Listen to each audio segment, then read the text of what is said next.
Tous les Brésiliens approuvent la Coupe du Monde au Brésil.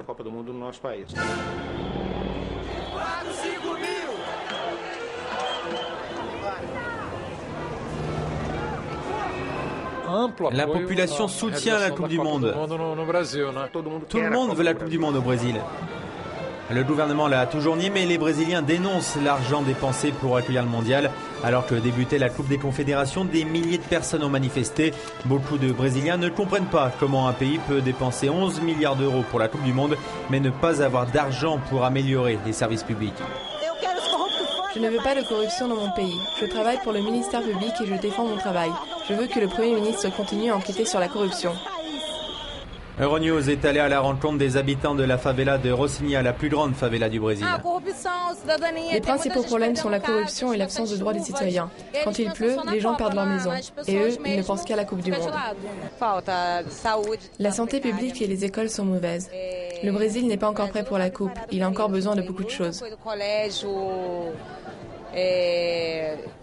Les transports en commun se dégradent. Ils veulent cacher la réalité et prétendent que tout sera prêt. Mais ce n'est pas vrai.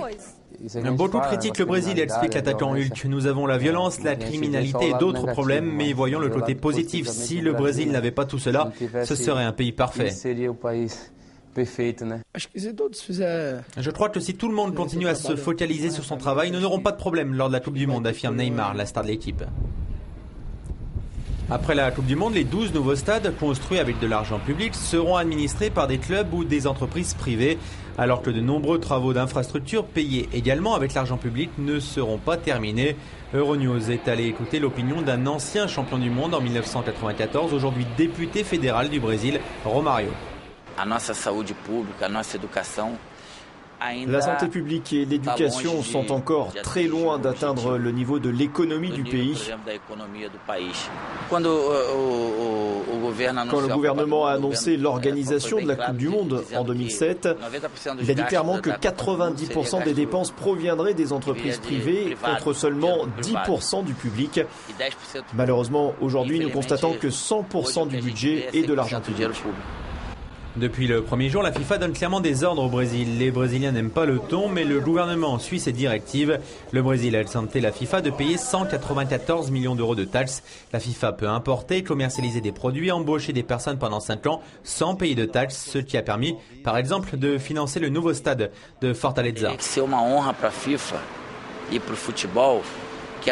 Pour la FIFA et pour le monde du football, ça doit être un honneur d'organiser une Coupe du Monde au Brésil.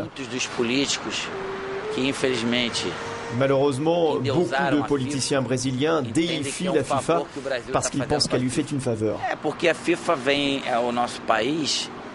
Je vous le dis, la FIFA est venue au Brésil sans payer 1 euro et ils vont repartir avec au moins 1 milliard. Ricardo Trey n'est pas d'accord avec Romário, le président du comité local d'organisation et la personne qui a reçu directement les consignes de la FIFA. Il est aujourd'hui détesté dans son pays, mais il explique à Euronews que les Brésiliens tireront des bénéfices de cette Coupe du Monde.